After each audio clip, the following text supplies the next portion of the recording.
À Los Angeles, c'est la nouvelle photo à la mode.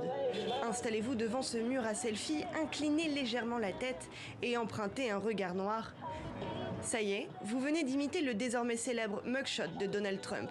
De quoi apporter un peu de légèreté à une situation qui l'est peut-être moins. J'aurais aimé qu'il reste en prison. Je n'arrive pas à croire qu'il est payé pour sortir, mais bien sûr qu'il l'a fait. J'espère qu'il n'aura plus l'opportunité de devenir président. C'est le bordel en Amérique et c'est de sa faute. C'est gênant pour lui. Mais c'est marrant de se moquer de lui dans la rue. Une autre personnalité bien connue semble elle aussi s'amuser de ce cliché.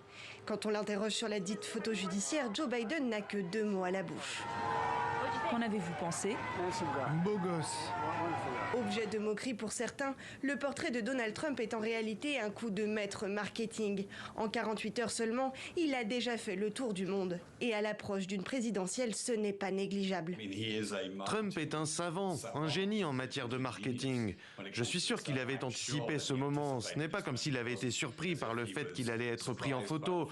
Son équipe devait savoir que cela allait se produire. Et ils ont évidemment planifié en conséquence, reconnaissant que c'était une énorme opportunité pour lui de s'approprier ce moment et de tirer parti de toute l'excitation et de l'intérêt qui allait être suscité dans le monde entier.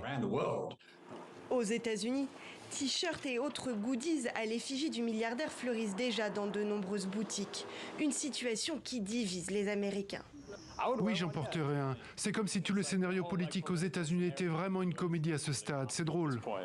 Le principal intéressé a évidemment surfé sur la vague.